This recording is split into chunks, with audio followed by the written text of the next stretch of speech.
What's up, guys? Jeff and Nico here from FloatLife, and we got something cool today. Just randomly showed up in the mail. What could it be, Nico? I believe this is a frame. This might be a motor. It does say made in China. I think that means it's float wheel. Hey! ADV2, baby.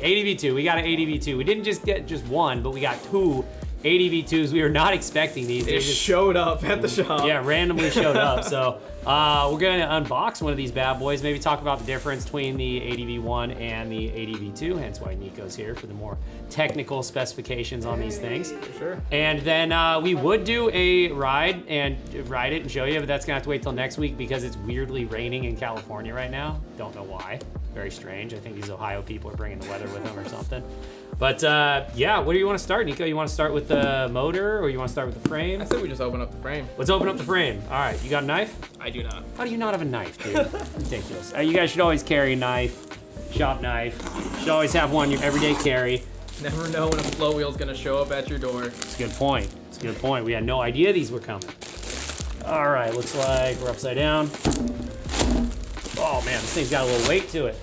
Got some nice, beautiful, non-branded packaging. Oh, we still don't technically know that this is an ADV2. That is true. It We're could just be anything. kind of assuming. All right, let's open this up and see what we are working with. I got a feeling it's going to look exactly the same as the ADV1, just it's From gonna say what I've two. seen, a lot of the external aspects of it are about the same.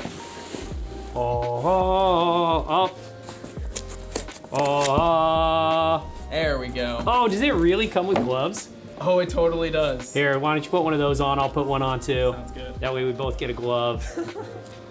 Give it that black glove experience. Hell yeah, bro.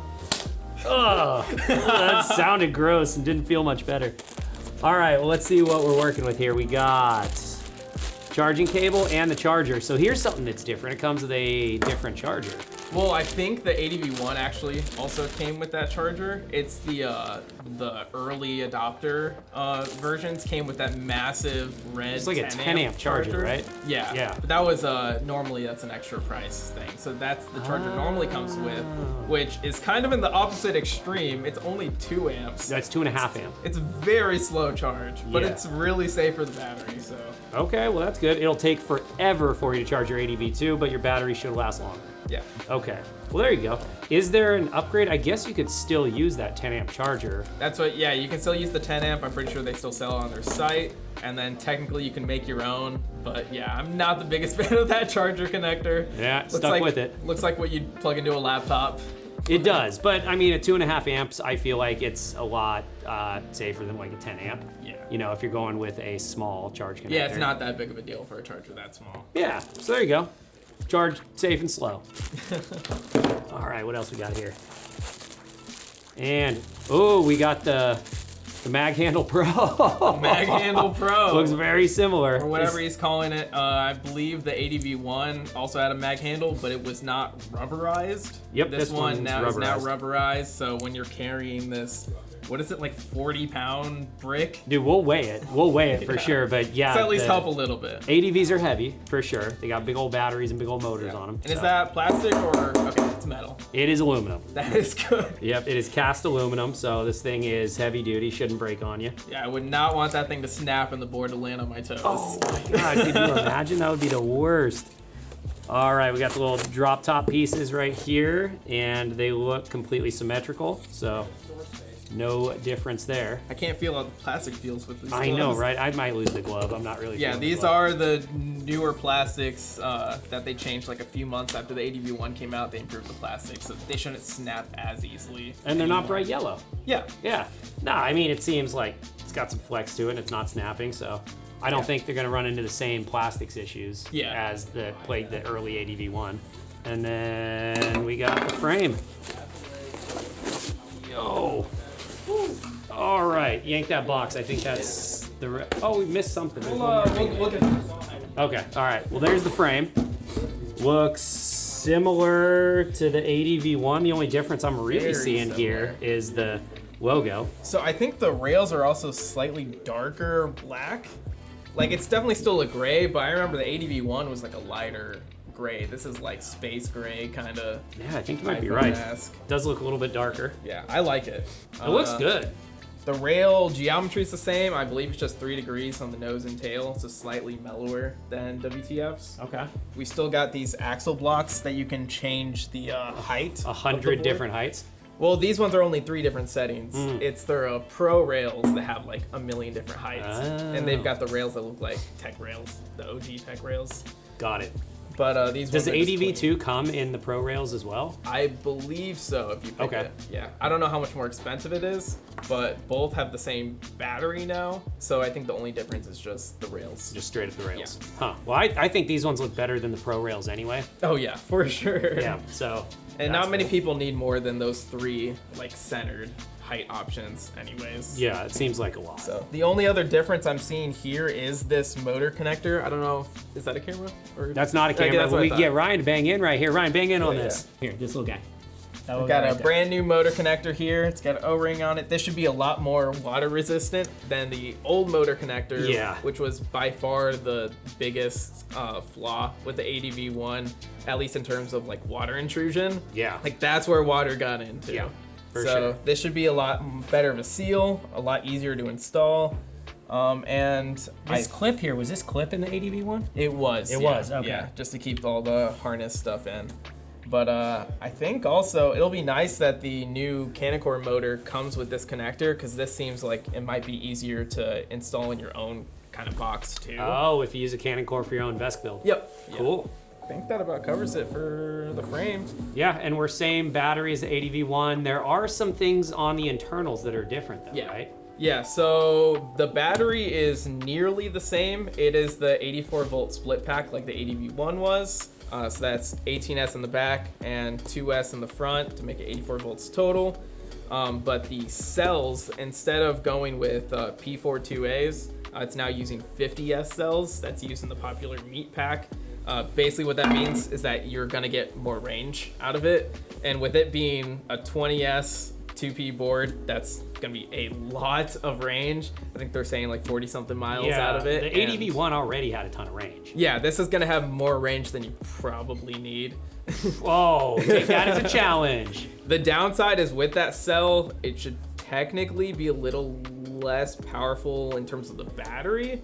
The discharge rate of those cells is a little lower than P42As, but at 84 volts, I don't think it'll be a huge issue for nearly anyone besides maybe racers. Sure, and we do have some upgrades to the motor as well. Yeah, and In this one. we'll get to those.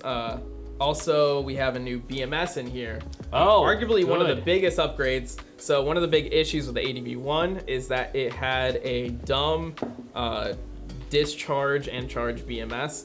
Basically what that means is the controller cannot see the cell voltages, only the BMS can. And the BMS also has the ability to shut the board off. So what that means is you get into scenarios where let's say one cell gets out of balance and it goes below a certain threshold. All the controller sees is the total voltage.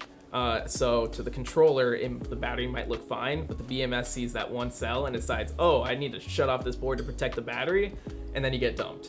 Yep, and then the only way to get it working back again is to plug it into your charger. Yeah, it was not ideal. So you could be stranded out there yeah, after an unforeseen, board turn off nosedive. exactly. And Now you're that's not carrying a ideal. 40-pound board all bruised up. Yeah, and it was tough. And it was tough to see that too because you couldn't view your individual cell voltages with that BMS. Right? Yeah, so that's what's wonderful about this new BMS. It is a smart BMS. You can connect to it in the Vest Tool app and see your individual cells all set up. You can see if anything's out of balance. You can see it actively balancing. And it is a charge-only BMS, which means when you're actually riding, the BMS is basically doing nothing. It's not going to do anything to dump you. Great. Should Great. be solid. Yeah, so it sounds like it's significantly safer than the ADV1. Yeah, I personally, a lot of people have the ADV1 and love it. After the initial batches, people haven't really had too many issues with that BMS cutout issue anyways, but that was one of the big reasons I stayed away from riding it. Yeah. Just for, I'm a peace of mind guy with my Vest builds. I like to keep them reliable, and something like that I just didn't feel comfortable with. So Makes sense. this should be a lot better. Well, that's great. Sounds like it's not an issue anymore. Anything else that's changed on the internals of the ADV2 versus the ADV1? I believe the only thing is apparently the controller has an SD card slot now.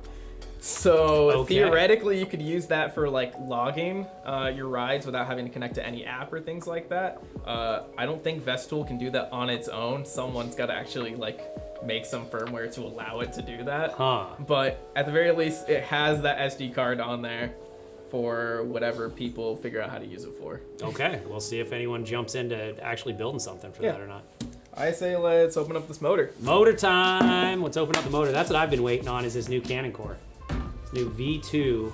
V3. V3. So technically, when the ADV1 came out, their first like 200 cannon cores or so were wired to be like super torquey, so torquey Right. that you had like no top speed. Right. So after that initial batch of 200 or so, they changed it a bit, so you have a little bit more top speed in exchange for a little bit less torque, but still tons of torque. Yeah. So technically, Tons this of is the torque.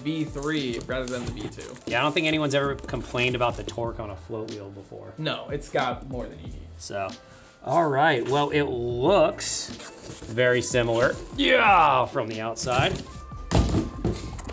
The only thing that we're gonna see different is a new motor connector here. Yeah, so we've still got that big hollow axle, the cannon core axle. There it is. Man, that thing is huge. You could probably stick your whole hand through Oh, that. totally. Let's see it. Don't get it stuck, dude. I'm not gonna try. I don't want to have to explain that one to the emergency room. It definitely felt like it could get in there and then get stuck. Yeah, for sure. But there's the new motor connector. I don't know if Ryan can bang in on that. Oh, he's already banged in. He's good. He's banged in, dude. That looks like a way better motor. It's a lot cleaner, it's a lot sleeker. Yeah. The old connector was like this big box basically with Yeah. this rubber outside. You had to like heat it up to install Yeah, it was tough to get it in. It was so weird. I was not a fan. So this is a lot more reminiscent of the Superflux motor connector. It's got a locking on it, so should be pretty solid, should be pretty user friendly. Yeah. And the only other difference on the outside I'm seeing here, unless you're seeing something. No, I'm just checking out the bearings here. The bearings say float wheel on them now. No, they do not. They do. So it says, Wait, what? hang on a second. It says float wheel precision ABEC 9 6815 VV. I think I'm reading that right. So their these own- boys wanted to get some mellow lighting in here. I don't know what's going Their on. own in-house bearings? Their own in-house bearings, it appears to be. Interesting. ABEC 9 claims on there. I guess so. Woo! Okay. I'm not even going to worry about pulling that through the other side. But So hopefully those bearings hold up. That was another issue with the ADV1. I saw a lot of boards just the bearings went bad pretty early. Totally. And that's not an easy bearing to change. Yeah, you just had Tony recommending people to use like WD-40 or some shit like that. Yeah. And a very temporary fix. But these should hopefully hold up better. Well, sweet. So new bearings. What else about the motor is different on the V3? So Besides- the other thing we can see on the outside, is, right here we've got, where is it? Oh, it's right here. Here we are. We've got this little guy right here. What is that? Let us know down in the comments what you think that is. Well, we're going to tell you right now. So that's an ATF coolant liquid injection port. So basically, for the past like half year or so, Tony's been going on this rant about how as one-wheelers, we are not taking advantage of this amazing cooling opportunity of using literal ATF coolant in our motors to keep it cool for thermals. Not like the Cannon Core has huge thermal issues anyways, but now in his own motor, he's included this injection port that if you're someone like a racer or just someone that's doing like crazy steep hills constantly, that's something you can technically try out, injecting ATF into there. I don't know how risky it is. I've heard people talk about like risks of it, leaking into the motor or some stuff like that. So I don't know how much that is a risk here. I don't know how effective it is. I don't know if Tony's even tried it. He's just been We haven't tested talking it it personally. up. He's just been talking it up for half a year. Yeah, So, I can't recommend it or recommend against it because we literally haven't tried it. So try your own risk, but that's what that port is for. Yeah, maybe we'll give it a shot on our own sometime and see how it holds up. Yeah, maybe that's what we could do in a video. Now that we have two of them, we Yeah, I can guess. compare side by side. Load one full of ATF and one, just regular, dry as a bone, and see what it does. So Yeah. there you go. I think the new bearings are interesting. That was something that I feel like no one's mentioned yet. No, I had no idea. Yeah. Outside of what we see on the outside, the internals are also a lot different apparently. Oh, really? So I don't have all the details on that, just because I haven't seen too many people actually load it up in Vestool and see like how it detects, how it looks in Vestool. But I do know there's N52 magnets in here, so that gets you more torque compared to whatever they were using earlier. And I assume that the stator is also wound completely differently. Oh, really? Possibly more copper in here in general, just because he is claiming more torque and more top speed. So generally, if you just change the magnets, Both? you get more torque but less top speed. So I think he's changed something about it. It's also possible those claims are just not accurate. Yeah, who knows? It's hard to say, but from what I've seen in Vestool, I do believe there's at least some differences with how the motor is wound. Okay. So I don't really have more details on how that, like what that means performance-wise. We'd have to actually test it. Yeah, totally. And you can get better cooling capabilities with a different winding as well, too. So I'm a little bit curious what he did. We might have to rip one of these apart and find out, but that's a video for a different day. Well, cool. Anything else you want to talk about with the motor? We got the same tire that was on it before, which I feel like most people are just going to change out. Yeah, that's if you're investing this much money into a board anyways, especially if it comes with the motor already out of the board, like you're halfway there. Now's the easiest time to change it. Yeah, I'd recommend changing it for sure. It looks similar to an Enduro, but it is not an Enduro. Oh, you're not a fan of the Forza Plus? Really, it's just those sidewalls it's a brick. Unless you're running it at like 20 PSI, it's just gonna be totally flat. The edges are gonna be really square. It's really stiff compound, which does mean it's gonna last you forever. If you absolutely, don't care about like the comfort of the ride, then it might be fine for you. But I think most people are gonna prioritize getting a nice comfy tire on there. Okay, cool. Well, there you go. Well, I think do we cover everything that's different about the ADV2? I think that's about it. Yeah, new motor, slightly different battery, new BMS. Those are really the big ones. And the rubber. Don't forget the rubber wrapped mag handle. Rubberized mag handle, of course. Of course, we got that. Well, what I do want to do is I actually want to weigh it, and we ended up building the other one already. So that is my first unboxing, but Keaton already built one, so I am a little bit curious what the weight is on this thing, just because I'm a curious guy. Okay, let's see. Don't break the scale. Oh, baby. 39 pounds, 8 ounces, so 39 and a half pounds on the nose. Yeah. Just a hair under 40 pounds. I don't remember what the ADV1 came out to. I assume it's about the same. Yeah, I'm pretty sure. There's a lot of changes, but not many changes that should affect the weight of it. True. Yeah, it's the battery and the motor are really the two heavy things. Yeah. So that makes sense. Well, cool. Well, there you go, guys. That is the ADV2, and tune in next time. So we'll do a ride video on this as soon as it stops raining, which will probably be like next week. So tune in for that. Nico, got anything else to say? I guess just float on, my friends. There you go, float on, my friends. I lost my glove. I need to find my glove. All right, cool, good work. Woo. Ah, you hit me with the glove again. One more thing, we did forget to mention this board is also factory tuned out of the box. So you do have to put in the motor into the frame, but once you do, it's basically configured. It's not like the ADV1 where you had to set it up from scratch. So I believe if we turn this thing on, got it, boot it up, it should just work right out of the box. So if you're looking for just an easy setup process, this thing should actually be pretty straightforward. If you are setting up ADV2, look up Surf Dotto on YouTube. He has a video of just 2 minor things you have to change with the configuration of it. But other than that, should be rideable and good to go out of the box. So that's pretty dang sweet. All right, I think that's about it for today. Float on, my friends.